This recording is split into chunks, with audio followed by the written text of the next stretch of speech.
कहानी हम सब ने सुनी और मुझे लगता है काफ़ी भावुक कर देने वाली, क्योंकि एक बात का जिक्र शीतल ने कहा कि अगर मैं बता भी दूं कि मेरे घर की क्या स्थिति है, शायद उसके बावजूद मुझे कोई मदद नहीं मिलेगी। लेकिन मेरे सपने और उन सपनों को आगे मुझे लेकर जाना है, क्योंकि मुझे शादी नहीं करनी है, पहले अपने पैरों पर खड़े होना है और अपने देश का, अपने परिवार का नाम रोशन करना है। तो एक बार जोरदार तालियां हो जाए। आज अंतर्राष्ट्रीय महिला दिवस के मौके पर शायद थोड़ा ज़्यादा बोल दूं, पर मुझे ऐसा लगता है कि हमारा आज का थीम भी हमने यही माना है बंसल न्यूज़ पर कि कल के नेता तुम ही हो। यानी हर क्षेत्र में आज जब महिलाएं, जब बेटियां आगे बढ़ती हैं, निश्चित तौर पर इस बात का हम जिक्र ज़रूर करेंगे कि आप सभी के सपोर्ट से आगे बढ़ती हैं, लेकिन जब तक मौका नहीं मिलता तब तक ये राह आसान नहीं होती है। तो एक बार ज़ोरदार तालियां हमारी नारी शक्तियों के लिए जो इस वक्त हमारे साथ इस हॉल में मौजूद हैं, और तमाम हमारे खिलाड़ी जिन्हें आज हम सम्मान देने जा रहे हैं। कुछ ही देर बाद मुख्यमंत्री जी हमारे बीच होंगे। इस बीच कुछ और खिलाड़ी अगर हमसे चर्चा करना चाहें, क्योंकि हमने आपका सफ़र देखा है, लेकिन अगर आप अच्छे से बता पाएंगे और हमें विस्तृत बता पाएं कि कैसा अनुभव रहा आपका इस पहल से जुड़ने से पहले और उसके बाद आपका जीवन कैसे बदला। कोई आना चाहेगा स्टेज पर? आ जाइए प्लीज, आइए। तो जोरदार तालियां हो जाएं, और इन तालियों के हकदार आप सभी हैं, क्योंकि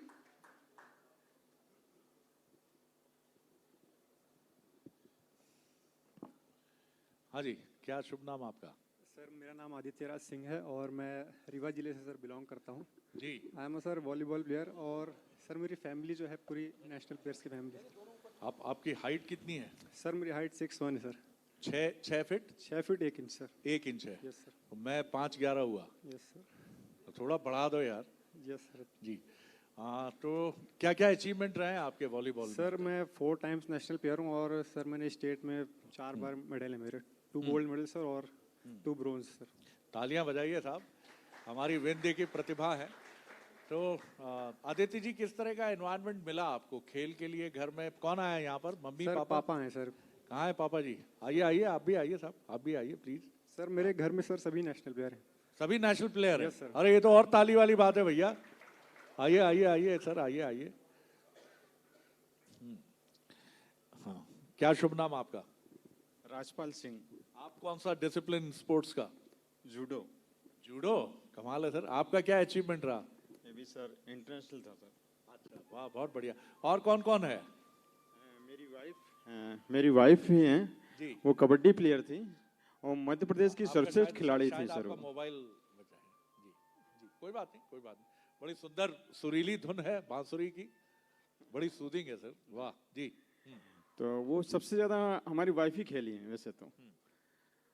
और अच्छा। वो मध्य प्रदेश की सर्वश्रेष्ठ खिलाड़ी थी, परंतु एक बताना उचित रहे कि न रहे। नहीं नहीं, बताइए ना, सब प्रेरणा लेते हैं हम सब। कुछ कोई घटना दुर्घटना हुई? नहीं नहीं, विक्रम अवार्ड मिलने के बाद भी छीन लिया गया उनसे। अच्छा, जी जी जी। 90 की बात है। अच्छा। और जब कोई एक खिलाड़ी से कोई मेडल छीन लिया जाता है तो वहीं पे निराशा आती है हाथ।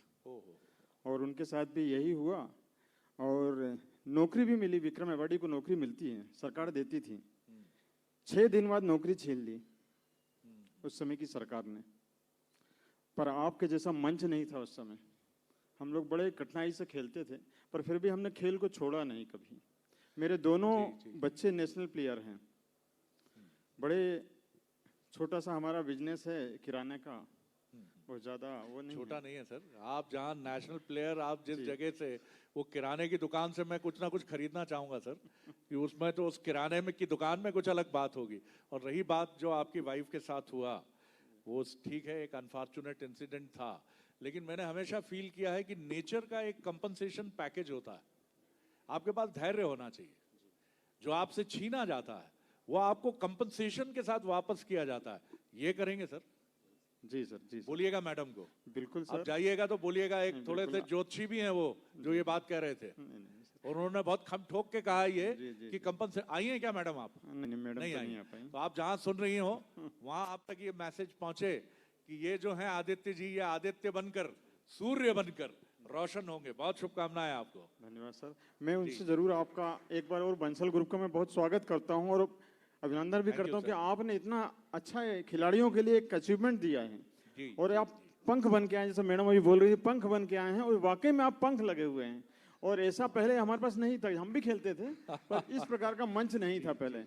आज करणी सेना के अध्यक्ष जी भी बोल रहे थे कि इतने 10,000 बच्चों को खिला रहे हैं। मुझे बहुत अच्छा लगा आपका ये सुन के। अभी मैडम बेटी तो ने बोला कि ऐसा क्षेत्र होना चाहिए स्कूल में। वाकई स्कूल में एक ये होना चाहिए विषय। मात्र 10 नंबर मिलते हैं एक खिलाड़ी को। खिलाड़ी अपनी पूरी ताकत झोंकता है कि वो देश का, प्रदेश का नाम रोशन करे, अपने माता पिता का नाम रोशन करे, परंतु उसको मिलता कुछ नहीं है मैडम। और वाकई एक या तो गरीब घर का खिलाड़ी खेलता है या तो मिडिल क्लास का, ऊपर के लोग कम ही खेलते हैं। लेकिन अब परिस्थितियां बदल रही हैं सिंह आप साहब। लोग जैसे लोग परिस्थितियां नहीं, बदल सकते हैं। हम तो बहुत कुछ छोटे से कैटलिस्ट हैं सर। असली ताकत तो आप ही लोगों की है। बहुत शुक्रिया आपका। धन्यवाद बहुत सर। धन्यवाद आदित्य।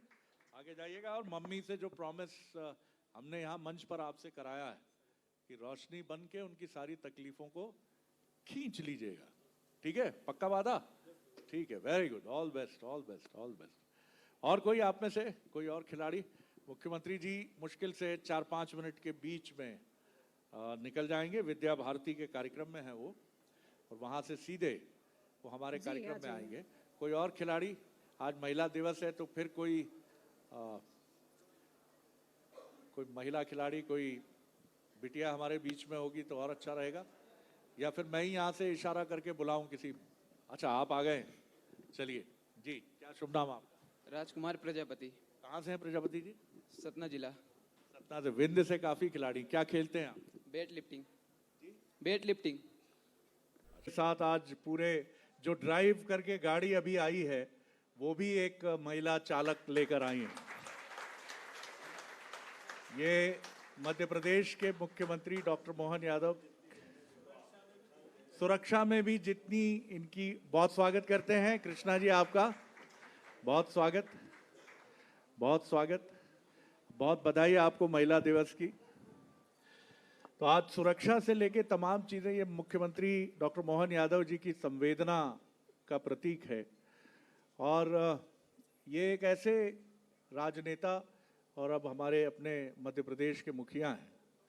अभी ये कह रहे थे कि पंख, तो हम उम्मीद करते हैं और हम देख रहे हैं कि मध्य प्रदेश को पंख लगाकर विकसित प्रदेश खड़ा करने के लिए इन्होंने संकल्प ले लिया है। और उस संकल्प का नाम है इन्वेस्टर्स मीट।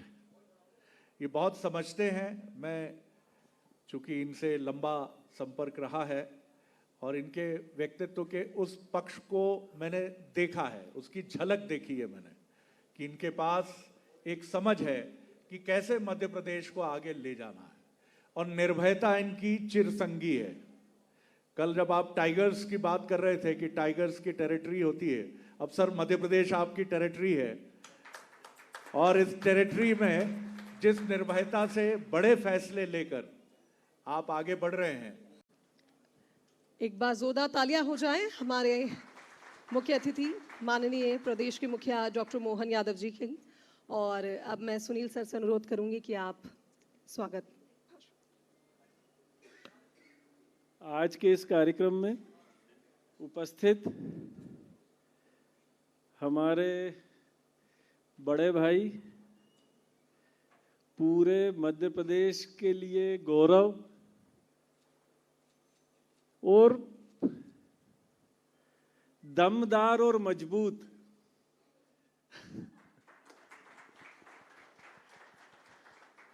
माननीय मुख्यमंत्री जी का मैं बंसल ग्रुप की ओर से, बंसल न्यूज़ की ओर से और हमारे पूरे जो खिलाड़ी पूरे प्रदेश भर से आए हैं, हमारे आयोजक और इन खिलाड़ियों को जिन्होंने पंख लगाए हैं, उन सबका भी मैं बहुत स्वागत करता हूं।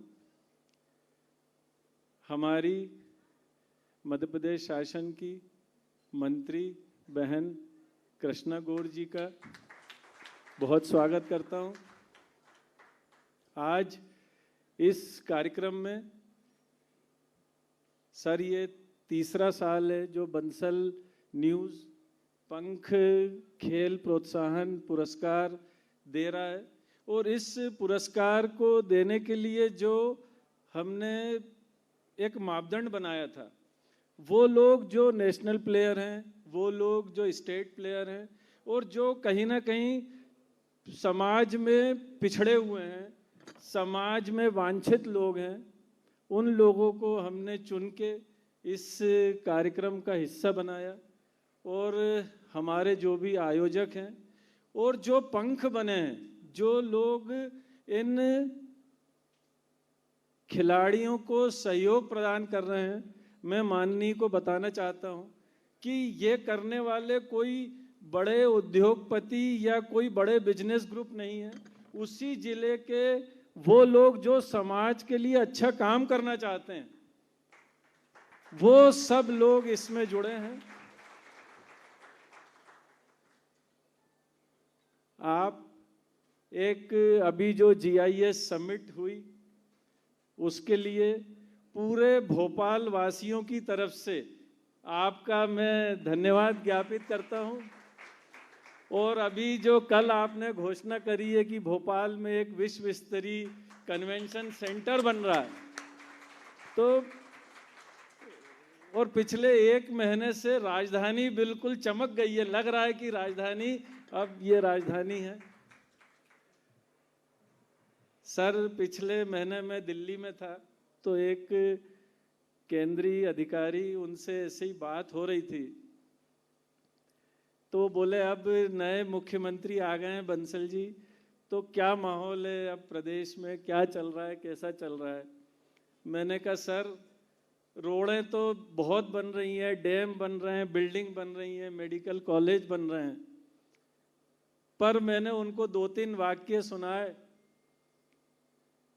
कि मैंने कहा जब सर मुख्यमंत्री बने तो पिताजी सर के फसल कटवा रहे थे खेत में, जब उनसे पूछा गया तो वो बोले वो अपना काम करेगा, मैं अपना काम कर रहा हूं।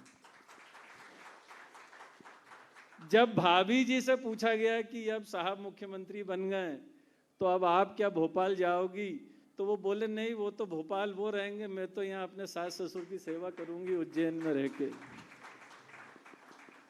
सर का बेटा यहाँ पढ़ता है भोपाल में, और वो अभी भी हॉस्टल में रहकर ही पढ़ता है। तो जब ये तीनों बातें मैंने उनको बताई, तो वो खड़े हो गए और मुझसे बोलते हैं धन्य हो आप लोग और धन्य है मध्य प्रदेश की जनता। तो ये ऐसे हैं हमारे मुख्यमंत्री।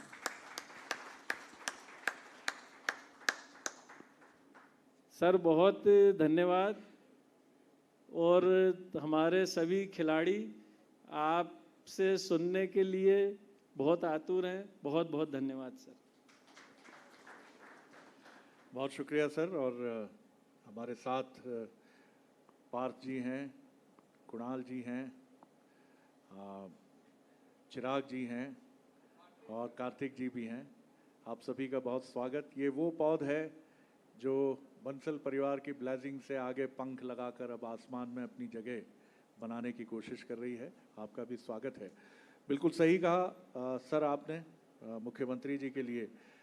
मैंने बैटिंग देखी है, चूंकि फाइनल मैच है इसलिए क्रिकेट का जिक्र ना आए तो ऐसा हो नहीं सकता।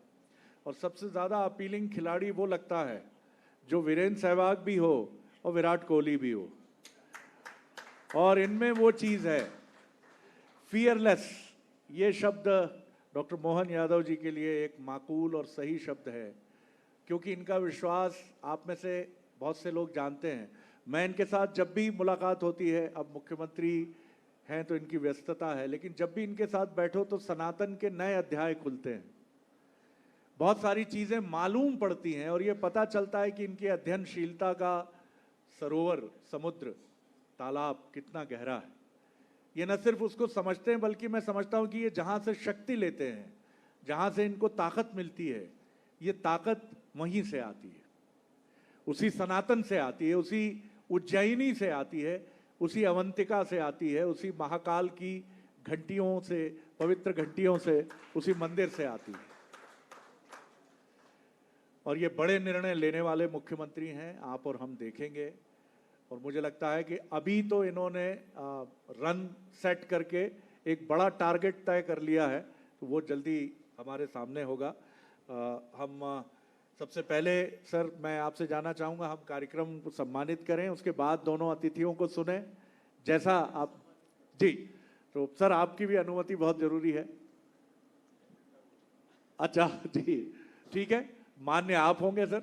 तो सबसे पहले कृष्णा जी 2 शब्द महिला दिवस की शुभकामनाओं के साथ आप सादर आमंत्रित हैं कि आप अपनी भावनाओं को रखें। जी हाँ जी, हाँ जी, आइए प्लीज।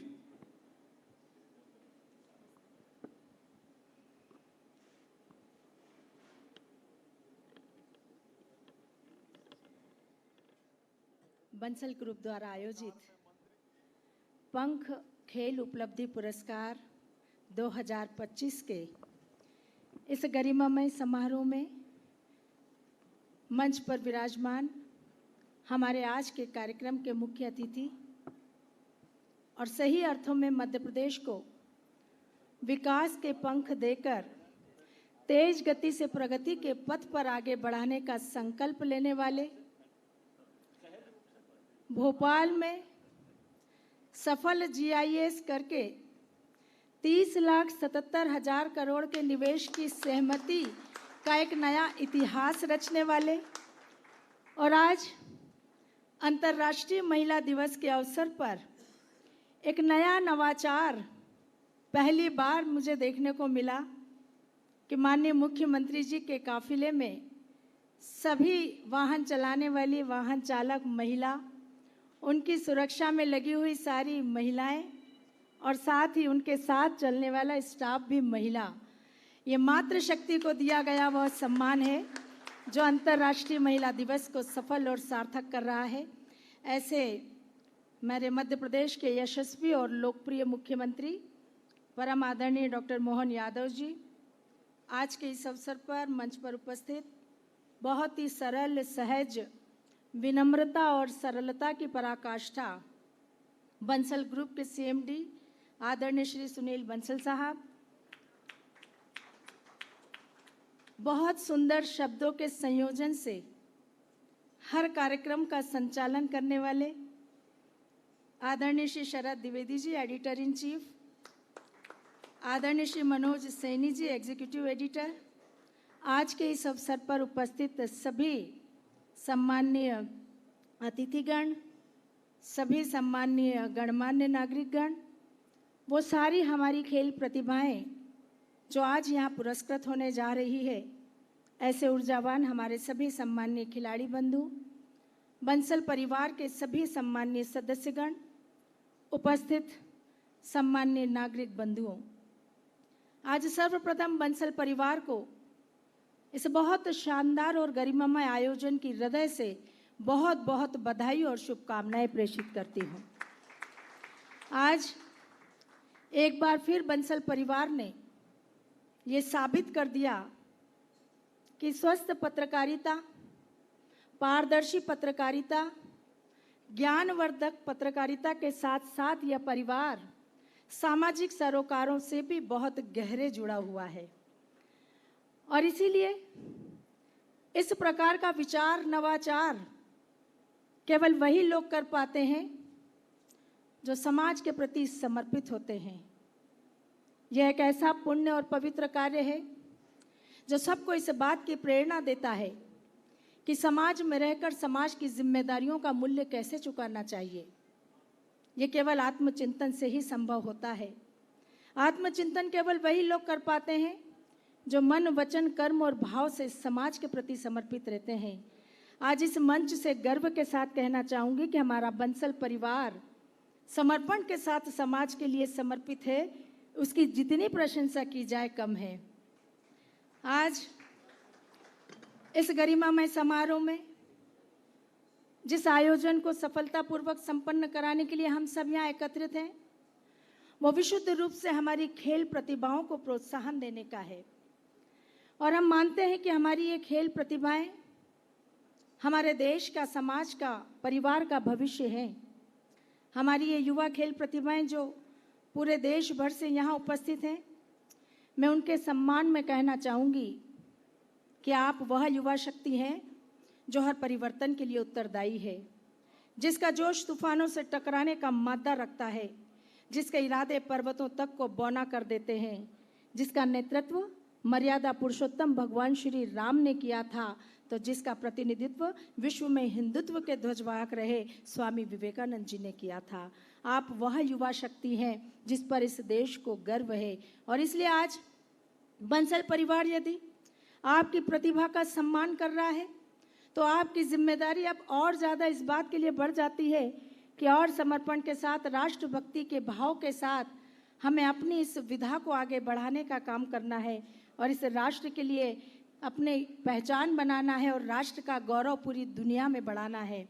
मैं हृदय से बहुत धन्यवाद देना चाहूँगी हमारे देश के यशस्वी प्रधानमंत्री माननीय श्री नरेंद्र मोदी जी को, जिन्होंने ज्ञान का जो मंत्र दिया उसमें गरीब, महिला, किसान के साथ साथ नौजवानों को भी शामिल किया है। और उनकी सोच भी इस बात की है कि इस देश का युवा स्वस्थ रहकर राष्ट्रभक्ति के भाव से इस राष्ट्र के लिए काम करे, इस राष्ट्र के विकास धारा से जुड़े और उस मंत्र को चरितार्थ करने का काम मध्य प्रदेश में हमारे यशस्वी मुख्यमंत्री डॉक्टर मोहन यादव जी कर रहे हैं। मैं बहुत बधाई देना चाहूँगी हमारे यशस्वी मुख्यमंत्री जी को, जिनके नेतृत्व में मध्य प्रदेश निरंतर प्रगति के पथ पर आगे बढ़ रहा है और निश्चित रूप से आने वाला भविष्य मध्य प्रदेश का आपके हाथों में न केवल सुरक्षित है बल्कि बहुत सर्वोच्च शिखर पर मध्य प्रदेश को ले जाने के लिए कृत संकल्पित है। मेरी तरफ से बंसल परिवार को बहुत बहुत बधाई और साथ ही यहाँ बैठे हुए सभी सम्मानीय जनों को अंतर्राष्ट्रीय महिला दिवस की बहुत बहुत बधाई देती हूँ कि एक महिला को यहाँ पर बुलाकर आपने भी सम्मान दिया है। बहुत बहुत धन्यवाद। जय हिंद। बहुत धन्यवाद कृष्णा जी आपके प्रेरणादायी इस उद्बोधन के लिए। और महिला दिवस की बधाई मैं यहाँ महिलाओं को तो दे ही रहा हूँ, लेकिन बंसल परिवार की बड़ी बहू दिशा जी भी यहाँ हैं, उनको बहुत बधाई। मझली बहू विहा जी भी हैं और बंसल परिवार की लाडली बिटिया चारवी भी यहाँ हैं। आप तीनों को क्षमा कीजिएगा, मैं पहले उल्लेख नहीं कर पाया। आप तीनों को जो इस परिवार की प्राण शक्ति है, केंद्र शक्ति है, नारी शक्ति है, आपको नमन प्रणाम। सर, मैं अब आपको गरिमा से आमंत्रित कर रहा हूँ कि आप चाहें तो वहाँ बैठ के बोल सकते हैं। जी प्लीज आइए।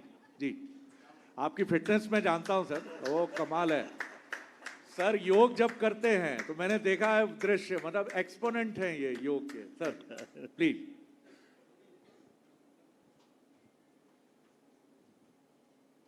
पंख खेल अकादमी के आज के इस अलग प्रकार के, मान के चलो कि आमतौर पर हमारे इस विस्तृत प्रदेश के अंदर ऐसी प्रतिभा, जिन प्रतिभाओं ने अपने अपने स्तर पर, राष्ट्रीय स्तर पर अपना स्थान, मुकाम बनाया, अंतर्राष्ट्रीय स्तर पर या कई और स्पर्धाओं में उनने अलग अलग भूमिका अदा की, ऐसे प्रतिभावान लोगों को लेकर के एक अनूठे प्रकार का ये आयोजन किया है।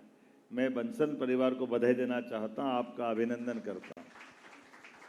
आज के इस कार्यक्रम में मंच पर अतिथि के रूप में विराजमान हमारी भोपाल की पूर्व महापौर, विधायक और मेरी सरकार में माननीय मंत्री श्रीमती कृष्णा गौर जी, जो शरद जी ने सही कहा कि आज का दिन हमारी बहनों को समर्पित है, आप लोगों को समर्पित है। आज महिला दिवस है, ऐसे में मंत्री भी आपने ध्यान रख के बुलाई, मैं आपको बधाई देना चाहता।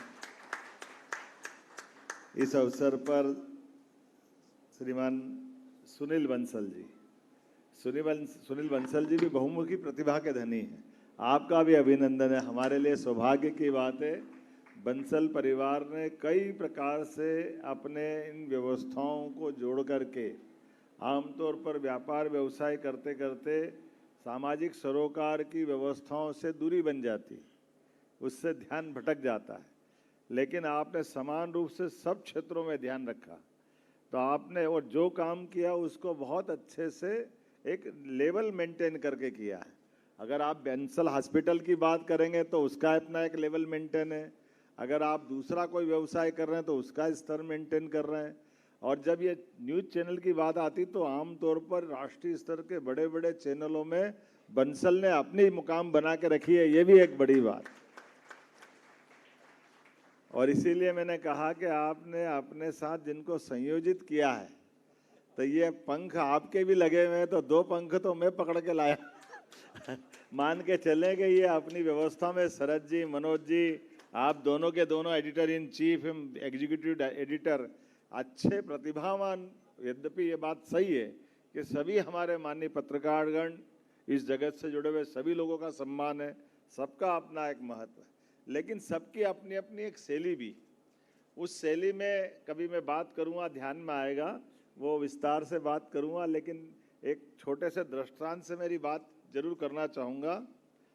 हमारे बीच में भगवान कृष्ण के वंश के बच्चों को उनके जन्म के पहले शरीर छोड़ने की घटना हम सबके सामने है।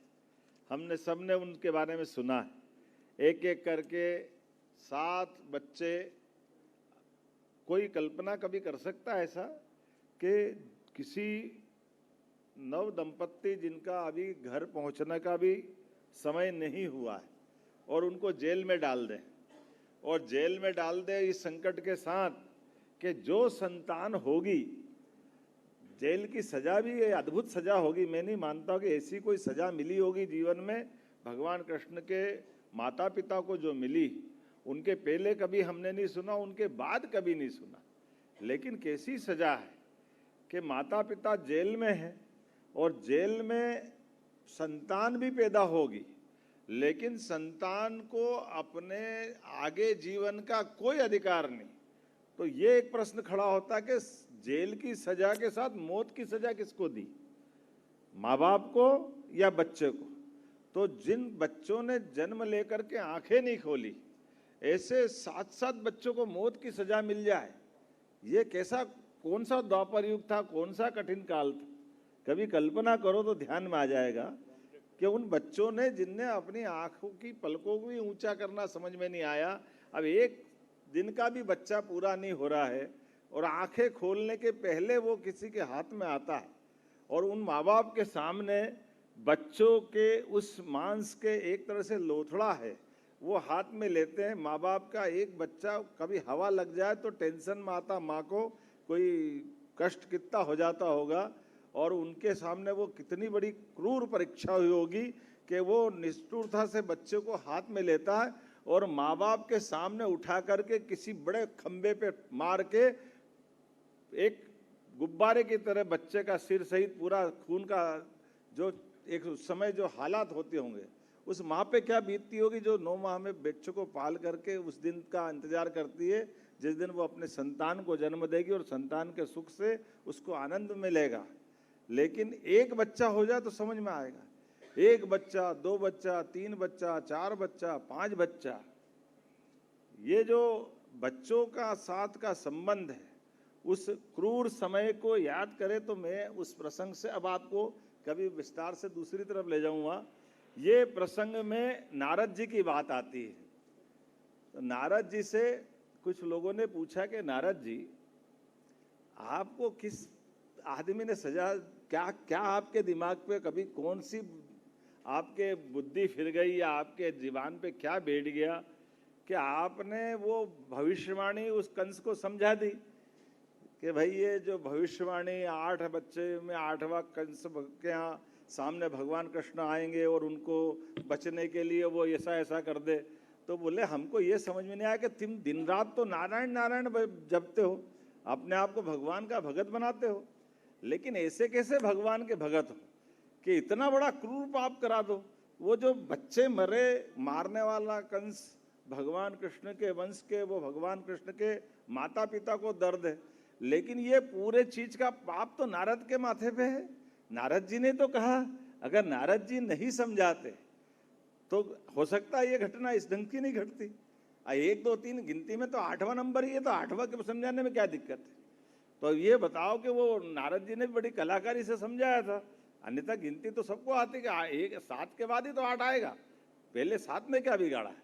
लेकिन नारद जी ने एक एक तीली लगा दी गोले में, एक जैसे माचिस की अपन ने काड़ी लगा दी, तीली लगा दी, और पूछा कि अब इसमें पहली कौन सी बताओ, 8वीं कौन सी बताओ। तो ये तो संकट हो ही जाएगा। एक गोल घेरे में रख दी तो नारद जी ने ऐसे बताए, आप बता, बोले तुमको मालूम नहीं है, भविष्यवाणी हुई है, ये भविष्यवाणी का ठिकाना नहीं है। कंस जरा समझ लो, ये देवलोक की भविष्यवाणी आठवां कौन सा होगा पता ही नहीं चलेगा। तो तुम तो आठों पे अपनी वही एक मान के चलो को आठों ही कृष्ण हो सकते हैं।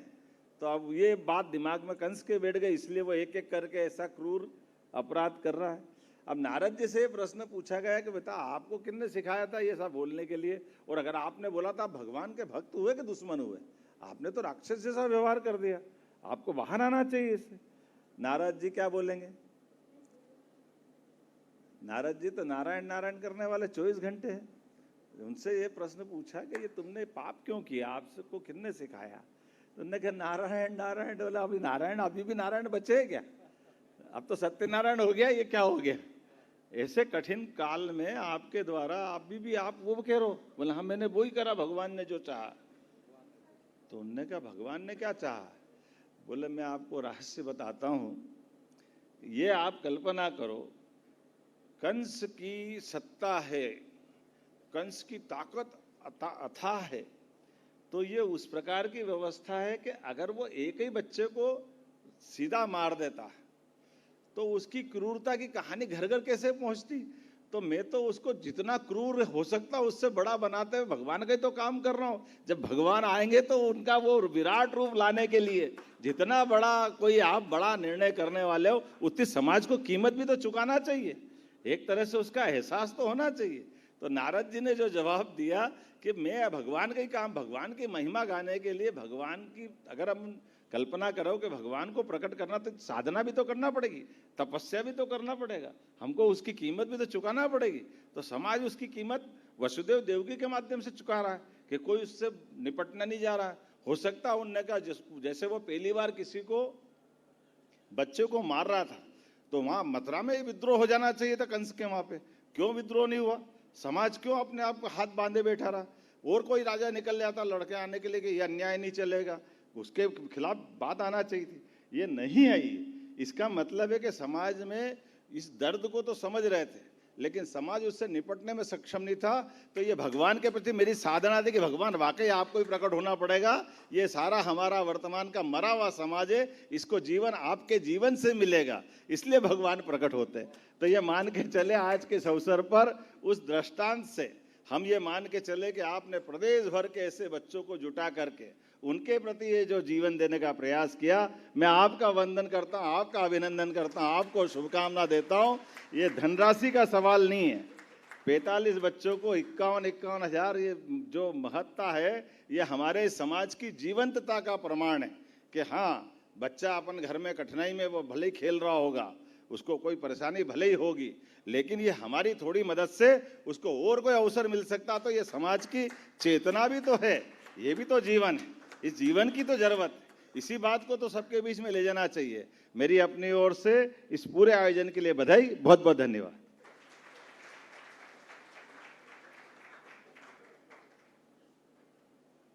बहुत ही प्रेरणादायी और सारगर्भित उद्बोधन रहा। सर, एक दो आपकी अनुमति से कुछ प्रश्न, यहाँ लोग आपको सुनना भी चाहते हैं जी। सबसे पहले मैं आपसे यही जानना चाहूँगा, ये प्रश्न नहीं विमर्श है, ये कह लीजिए, ये डायलॉग है आपके साथ। और पहला संवाद तो यही है कि मैं जितना आपको देखता हूँ, हम सब देखते हैं, गीता ऐसा लगता है कि आपके दर्शन में बहुत ताकत से उसका स्थान है। और गीता एक ऐसी, मैं उसको रिलीजियस बुक भी नहीं कहूँगा बल्कि पुस्तक है, और वो सिखाती है निर्भयता। कर्मण्येवाधिकारस्ते मां फलेषु कदाचन। कर्म पर हमारा अधिकार है, फल पर नहीं है। इसको आपने अपने जीवन में कब आत्मसात किया? क्योंकि सांदीपनी की भूमि से हैं आप, कृष्ण जी को समझते हैं, गीता को समझते हैं, क्योंकि आपके राजनीतिक जीवन में आपके प्रशंसक भी ये बात कहते हैं, आलोचक भी कहते हैं कि डॉक्टर मोहन यादव निर्भय हैं, चिंता नहीं करते, डरते नहीं है, वो जो फैसला करना है वो करेंगे। Is it true sir? अब मैं वैसे एक प्रश्न आपसे कर लूं। आदमी के जन्म के बाद कितनी बार जन्म होता है? जन्म के बाद, जन्म के बाद किसी का जन्म होता है क्या? तो जन्म के बाद क्या होता है? तो मृत्यु किसी को नहीं आती, ऐसा कोई है क्या? तो जब आती है तो फिर क्या डरना, इसमें क्या बड़ी बात है? एक ही, जब एक बार जन्म तो हो चुका है। हाँ, हम में से हर एक कोई जिसका जन्म हुआ है, सच्चे अर्थों में हम हर एक कोई अपने आप को कह रहे कि हम जी रहे हैं, माफ करना, हम जी नहीं रहे, हम मृत्यु की तरफ दौड़ रहे हैं। कौन कब तक दौड़ेगा वो परमात्मा के हाथ में है, लेकिन हर एक कोई अपने उस निश्चित लक्ष्य की तरफ बढ़ रहा है। ऐसे में सबका समय सीमित है, जन्म और मृत्यु का समय सीमित है। इस सीमित समय में वो जो अवधि पाता है उसको जीवन माना जाता है जी। और ये काल का समय अर्थात महाकाल का समय है, ना कोई बढ़ा सकता है ना घटा सकता है। तो क्या डरना न क्या न डरना, बात तो बराबर ही है। हमारे लिए परमात्मा की कृपा है, उसका आनंद लेते रहे और उस चीज का एहसास करें कि परमात्मा ने हमको कोई मौका दिया है, जो अच्छा हो सकता है उसको जरूर करें। मुझे लगता है इतना पर्याप्त। ये बड़ा ही जबरदस्त, जो हम धुएं के गुबारों में बदल जाएंगे, हमारे गीत सितारों में बदल जाएंगे, उठेगी पालकी जब अर्थी के रूप में सच के, हमारे दोस्त कहारों में बदल जाएंगे। यही तो है फलसफा। लेकिन कितने लोग हैं जो शमशान वैराग्य कह के शमशान गए, मृत्यु की बात की और वापस लौट आए। लेकिन मुझे लगता है आपने जो बात कही डॉक्टर मोहन यादव जी, वो आपने बहुत आत्मसात करके कही है जी। अब मेरे को लगता है कि सारी बात आई गई, इसमें कुछ बचा तो नहीं। नहीं, मैं इसको आपके राजनीतिक बड़े फैसलों से भी जोड़ना चाहूंगा। मैंने आपको देखा कि आप परंपरा और लकीर पर चलने वाले राजनेता नहीं नजर आए हैं। अगर मैं एक जर्नलिस्ट के तौर पर 1 साल के आपके कार्य का विनम्रता से मूल्यांकन करता हूं, तो हर काम में आपकी छाप दिखी है, आपका इम्पैक्ट दिखा है। ये भी मुझे लगता है इसका मूल तत्व भी वही है। देखिए, मूल तत्व पे जाना पड़ेगा तो थोड़ा संशोधन कर देता हूँ। मूल तत्व पे जाना पड़ेगा तो हमको दिल्ली की तरफ देखना पड़ेगा।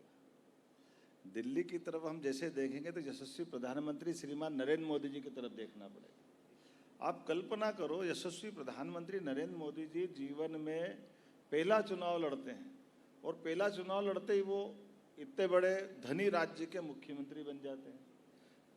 पहला चुनाव लड़ते हैं, फिर मुख्यमंत्री, दूसरा चुनाव लड़ते हैं, फिर मुख्यमंत्री, तीसरा चुनाव लड़ते हैं, मुख्यमंत्री। लेकिन उस मुख्यमंत्री बनने के साथ में भी उनके जीवन में कितने कष्ट आए। गोधरा जैसा बिना बात का कलंक उनके सिर पे आया, कितने कष्ट आए। लेकिन हमें उस कष्ट में, तो चूंकि गुजरात राज्य के अंदर की घटना थी, लेकिन गोधरा से उनके जीवन पे ये बात तो आई होगी कि कोई मुख्यमंत्री कभी ऐसा कर सकता है। अभी हमने वो पिक्चर भी देखी होगी, कहीं से कोई उनका संबंध नहीं था, झूठी बातें चला करके उनको कितना बदनाम करने का प्रयास किया। चलो मान लो वो गुजरात तक की बात हो गई और भगवान की दया से मोदी जी ने अपने शासन से सूत्र सुशासन में बदल करके दिखा दिया कि आज तक वहाँ कांग्रेस हमेशा हारती गई, उनके लगातार इधर दिल्ली आने के बाद भी। लेकिन दिल्ली आने के बाद भी एक एक करके उनके एक एक फैसले अपन देख लें।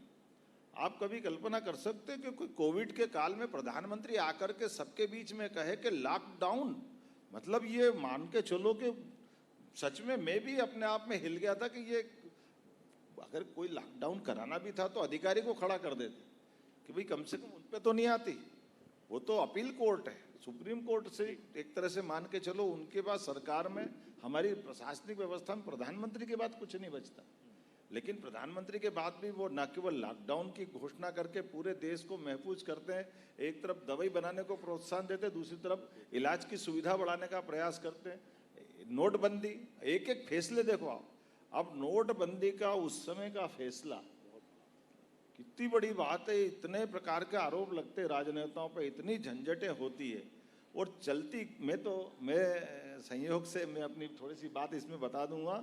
जब नोटबंदी की घोषणा हुई, संयोग से मैं शिक्षा मंत्री करके अपने 3-4 जिलों के दौरे पे आने के लिए भोपाल में, शायद आपके चैनल पे कहीं बैठा था, तो वहाँ लाइव दिखा रहे थे। 7:45 बजे मैं पहुँच गया, 8 बजे से लाइव चलने वाला था। और मैं भी अब 3-4 दिन के लिए व्यवस्था का, शायद विधायक था या मैं, ऐसे मेरे को ध्यान में काम आ रहा है, तो मैं अपने डीजल पेट्रोल की व्यवस्था के साथ जेब में पैसे लेके बैठा हुआ था। और माननीय मोदी जी टीवी पे आते हैं, थोड़ी देर में लगता है कि वो 1-2 मिनट के लिए कुछ बोलेंगे। मेरे को आप संचालन करने वाला ने कहा कि थोड़ा सा मोदी जी ने सबको रुकवा दिया, वो जो बोलना सुनने दो। अब मोदी जी ने जो बोलना शुरू किया तो बोलते बोलते जैसे समझ में आने लगी तो अपनी भी जमीन खसक गई। उन्होंने कहा अभी इसी प्रसारण के थोड़ी देर बाद 500 के नोट बंद हो जाएंगे, कोई लेगा ना, देगा ना, चलेगा ना, ये सब नोट की बंदी की जो बात आई। अब मैं सुनते सुनते मेरे दिमाग में ये घूमने लगा कि ये कल मैं डीजल अभी काहे से भरूंगा गाड़ी में, ये पैसे तो जेब में रह जाएंगी, वापस भी कैसे जाऊंगा। तो अपनी खुद की भी एकदम में ऐसा लगा कि भैया ये प्रसारण शायद अपने को समझ में आने के लिए वो पेट्रोल पंप वाले को थोड़ी मालूम पड़ेगा अभी हाल। तो मैंने अपना सब निकाला कि भैया तुम्हारा तुम रखो, मैं पहले गाड़ी का पेट्रोल भरा के आता, नहीं तो जाऊंगा काहे से वापस। ये जो पूरा एक तरह से वो दृश्य कल्पना करो कि पूरे देश के लिए एक साथ इतनी बड़ी चुनौती का कोई सामना कर ले, सर्जिकल स्ट्राइक। आप बताओ पाकिस्तान की तरफ देखने को लोग तैयार नहीं होते, और ये उसकी सीमा पे जाकर के मार करके हमारे लोग आ जाए, ये जो कॉन्फिडेंस लाए धारा 370, आप कल्पना करो। अब ये भी आप बात कर लो कि एक तरफ इतने प्रचंड बहुमत से कोई प्रधानमंत्री बन करके आते हैं, अब वो इनके एक एक निर्णय से वो अपनी पूरी सरकार को भी दांव पे लगा रहे कि नहीं लगा रहे। कोई कारण से एक भी दांव उल्टा हो जाए तो कल्पना करो उस बात की। लेकिन यशस्वी प्रधानमंत्री ने कहा कोई बात नहीं, राष्ट्र के हित के लिए है जीएसटी लागू करना, जीएसटी लागू कर रहे हैं। अब ये उस समय देखो कि कितनी प्रकार की बहुत सारी राज्य सरकारें थी, उनका तो बहुमत भी नहीं था, लेकिन था तो केवल उनका आत्मविश्वास कि जीएसटी धन संग्रह से हमारे भारत सरकार का और पूरे देश में भारत का मान सम्मान बढ़ेगा, आर्थिक रूप से संपन्न होंगे, और सभी प्रकार के संसाधन देने के लिए हमारी संपन्नता की आवश्यकता। कभी हम उस समय सुनते थे पाकिस्तान अमेरिका की मदद से F-16 विमान ला रहा है, हमारे क्या हाल थे। चाइना बॉर्डर पे सड़क बना रहा है, ये बंकर बना रहा है, गांव बसा रहा है। अपन सोचते कि अपनी सरकार से अपने शहर की सड़कें नहीं सुधर रही है, वहाँ कहाँ से लगा देंगे पैसे, लाएंगे कहाँ से, चाइना बॉर्डर पे ये वो। लेकिन आज ये कितना सफल हो रहा है, क्योंकि संपदा, धन, आर्थिक ताकत का कितना महत्व है। तो ये जो मोदी जी के फैसले हम सबके लिए प्रेरणादायी, और मेरी सरकार में नहीं है, मैं मान के चलता हूँ कि हम सबके जीवन में भी हम जो जो अपना अपना काम कर रहे हैं, मैं कमोबेश आपके लिए भी ये शुभकामना देता हूँ, माननीय सुनील बंसल जी के लिए देता हूँ कि हाँ, हम अपने जीवन में अपने आप को कठोर रख करके जो हो सकता है ऐसे सारे कामों में लगे रहो, परमात्मा यश देगा, यही मेरे सामने ध्यान में आता है। बहुत बहुत आपने बहुत सुंदर बात की। आखिरी प्रश्न कर रहा हूं, उसके बाद हम सेरेमनी की तरफ चलेंगे। आपने ये तो स्पष्ट कर ही दिया कि अब आप बड़े फैसलों के मुख्यमंत्री होंगे, क्योंकि आप जिनके शिष्य हैं, क्योंकि आपसे मैं बहुत चीजें समझता और सीखता भी हूं। आपने एक बार मुझे ये भी बताया था अनुकरणीय क्या होता है, अनुसरणीय क्या होता है।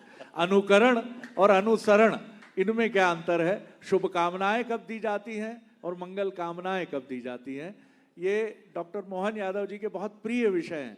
और ये बहुत मनुहार के साथ आप जब भी इनके साथ कभी मौका मिलेगा तो आप इन प्रश्नों से दो चार होंगे।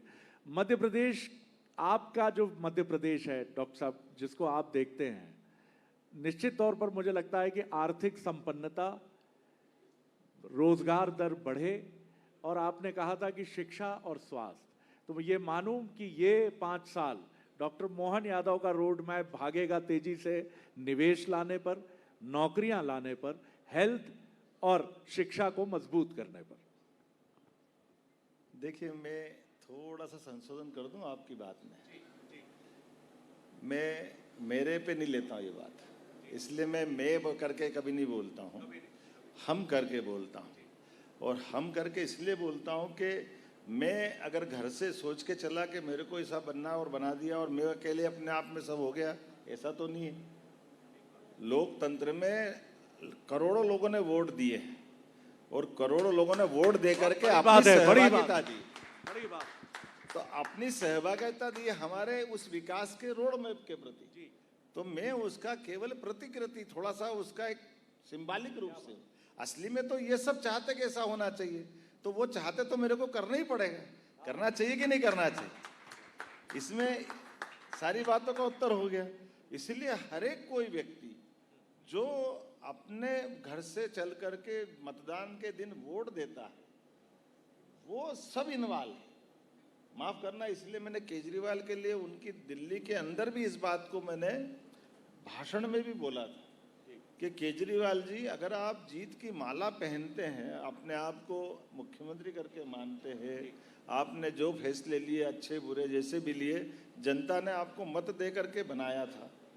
अब आपने पे सरकार के उस निर्णयों की गलतियों के आधार पर कोई कारण से कोर्ट ने आपको जेल में डाल दिया।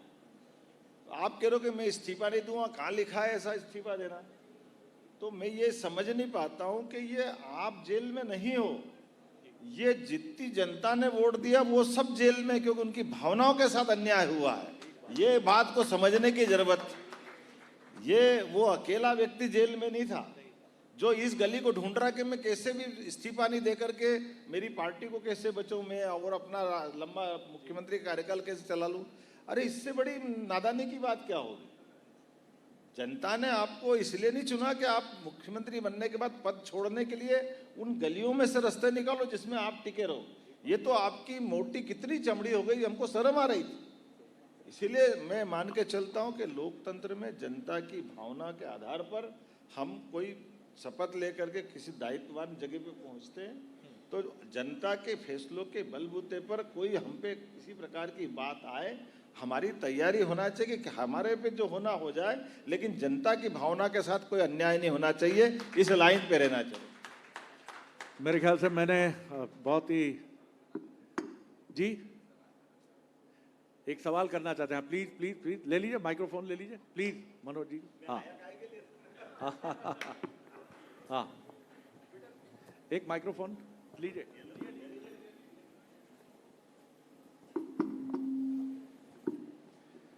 सवाल का मन सिर्फ इसलिए हो गया कि आप थोड़ा से आ जाओ, अपन दोनों माइक के थोड़ा इसके रेंज के बाहर आ जाए। सवाल का मन सिर्फ इसलिए हो गया कि छोड़ने की बात चल रही थी और मैं आपके छोड़ने से बहुत वाकिफ हूँ। 2003 जब आपको टिकट मिला बड़नगर से, तो शायद बहुत कम लोग जानते होंगे कोई ऐसा भी व्यक्ति है जो अपना टिकट छोड़ दे। टिकट पाने के लिए बहुत कुछ किया जाता है, लेकिन छोड़ने के लिए बहुत और छोड़ने के लिए बहुत कम लोग होते हैं। लेकिन मोहन जी को जब मेरी मुलाकात भी हुई तो छोड़ने के दौरान ही हुई थी, और 2003 में बाकायदा बी फार्म आपको मिल गया।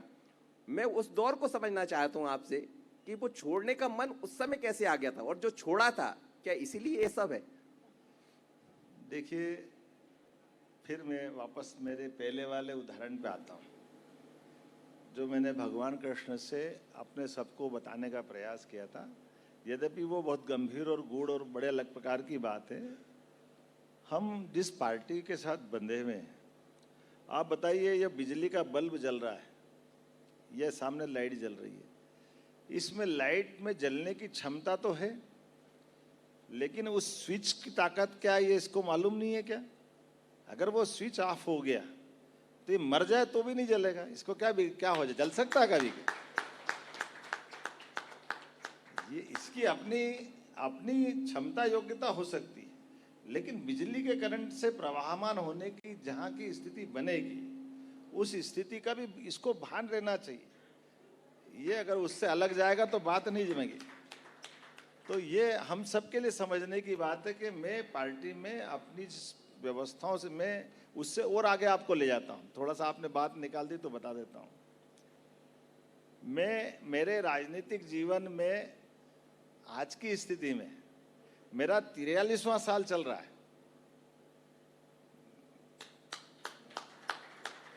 ये पक्ष बताता हूं।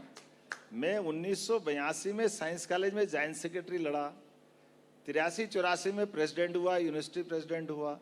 तो 82-83 से लगा करके 92 तक मैं नीचे का सबसे नगर का एक नगर मंत्री बन के अपनी राजनीतिक यात्रा चालू करता हूं विद्यार्थी परिषद में, और मध्य प्रदेश छत्तीसगढ़ के पूरे प्रांत का अकेला एक प्रदेश मंत्री रहता हूं, अकेला विद्यार्थी परिषद का। एक बार नहीं, 2 बार, और उसके बाद फिर 2 बार राष्ट्रीय मंत्री रहता हूं। मैं जगत प्रसाद नड्डा जी, धर्मेंद्र प्रधान जी, उनके साथ में उस विद्यार्थी परिषद में राष्ट्रीय स्तर पर रहा हूं।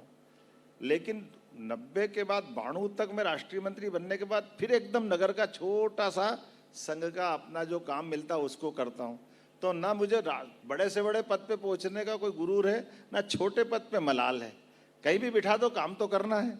ये भाव मैंने 90-92 में भी लिया।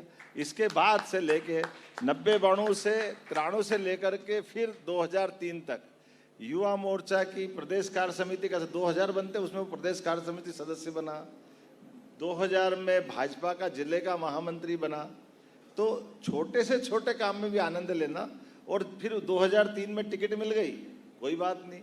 फिर मुझे अपने वरिष्ठों ने कहा कि आपसे 20 साल, मेरी उस समय 35 साल की उम्र थी, उन्होंने कहा आपसे 20 साल बड़े, ये बहुत इनकी इच्छा भी और पार्टी के लिए ज़रूरी है, तो ऐसा करो कि आप इनके लिए छोड़ दो। तो मैंने कहा मैं बिल्कुल छोड़ देता हूँ। साध्वी उमा जी अभी हैं, उनने भयानक नाराज़गी बताई थी और उनका जो प्रेम था, लेकिन उससे बड़ी वो उस समय की लीडर भी थी। उनने कहा भाई कोई पार्षद का पद नहीं छोड़ता, सरपंच नहीं छोड़ता, तुम विधानसभा के टिकट से कैसे छोड़ सकते हो। मैंने दीदी से क्षमा मांगते हुए, दीदी मैं स्वयंसेवक हूँ, इसलिए स्वयंसेवक को जो आज्ञा मिल जाए वो करना, ये दे दिया तो करना, नहीं तो नहीं करना। मैं बिजली का बल्ब हूँ, बटन दबाएगा तो चालू, बटन दबाएगा बंद, इतना ही अपना काम। तो ये थोड़ा सा बैलेंस। तो लगभग मैं 20 साल वो पहले अपना समय निकालने के बाद फिर विधानसभा छोड़ रहा हूँ। और आपको जानकारी में है कि फिर ये 20 साल से फिर लगातार परमात्मा के दया से पार्टी भी सब देखती है।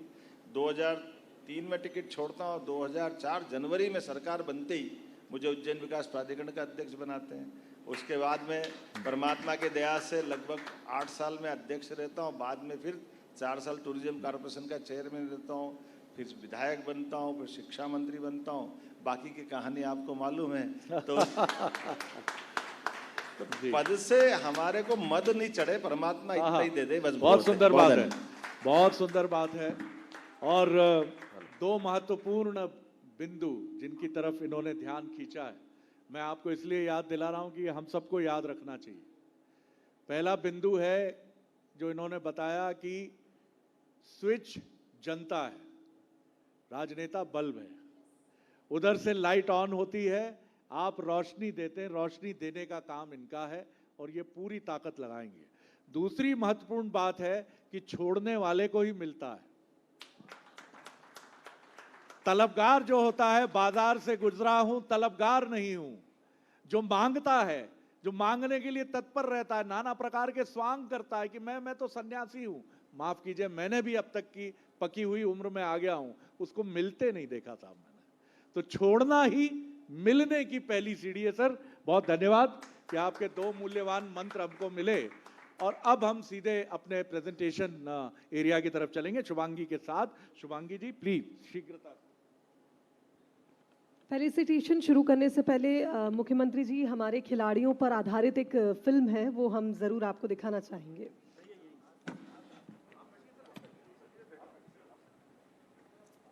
जब मैं ग्राउंड में उतरती हूँ,